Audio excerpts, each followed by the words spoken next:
रसूलुल्लाह सल्लल्लाहु अलैहि वसल्लम की ज़िंदगी में से एक वाक़या है कि एक दफ़ा वो बैठे हुए थे और सामने बच्चे खेल रहे थे, एक मैदान के पास बैठे थे। तो रसूलुल्लाह सल्लल्लाहु अलैहि वसल्लम बच्चों को देख रहे थे और उनको देखकर मोहब्बत फरमा रहे थे। तो एक सहाबी आए जो कि उन्हीं बच्चों में से किसी के वालिद थे। उन्होंने कहा कि क्या मैं अपने बेटे को अपने साथ ले जाऊँ? रसूल सल्लल्लाहु अलैहि वसल्लम ने फरमाया कि आप कुछ देर बाद आ जाइए, उसको खेलने दीजिए। वो इरशाद के मुताबिक कुछ देर बाद वापस आए और फिर कहा क्या मैं अपने बेटे को वापस ले जाऊँ? रसूल सल्लल्लाहु अलैहि वसल्लम ने दोबारा फरमाया कुछ देर बाद। तीसरी मरतबा जब वो आया उन्होंने कहा कि क्या मैं अपने बेटे को ले जाऊँ? तो आप सल्लल्लाहु अलैहि वसल्लम ने फरमाया कि ले जाओ, मगर उसको अपना बेटा कहकर ना पुकारो। सहाबी को बड़ा ताज्जुब हुआ कि या रसूलल्लाह, आपके ऊपर मेरे माँ बाप कुर्बान, वो मेरा अपना बेटा है, तो मैं अपने बेटे को अगर बेटा कहकर ना पुकारूं तो क्या पुकारूं? तो कुर्बान जाओ रसूल अमीन सल्लल्लाहु अलैहि वसल्लम को उन्होंने क्या खूबसूरत अल्फाज कहे।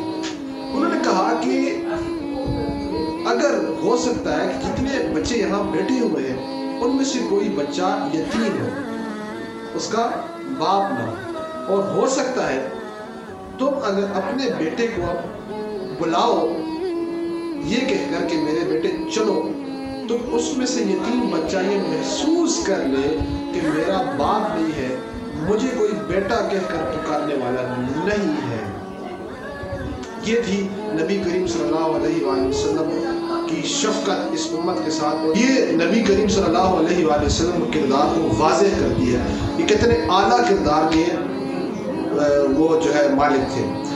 तो और उन्होंने कहा कि मैं खुद रसूलुल्लाह सल्लल्लाहु अलैहि वसल्लम ने आगे ये फरमाया कि मैं खुद इधर इसलिए बैठा हूँ कि हो सकता है कि इन बच्चों में से कोई बच्चे यतीम हो, सबके वालिद इस तरह आ जाए और अपने बच्चों को ले जाए, जो बच्चे यतीम हो तो मैं उसका बाप बनकर उसको उसके घर तक छोड़ आऊँगा।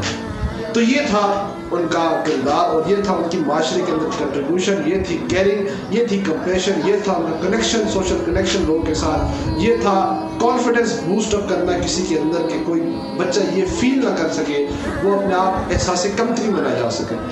तो ये सारे एस्पेक्ट इसके अंदर जो है फिल हो सकते हैं।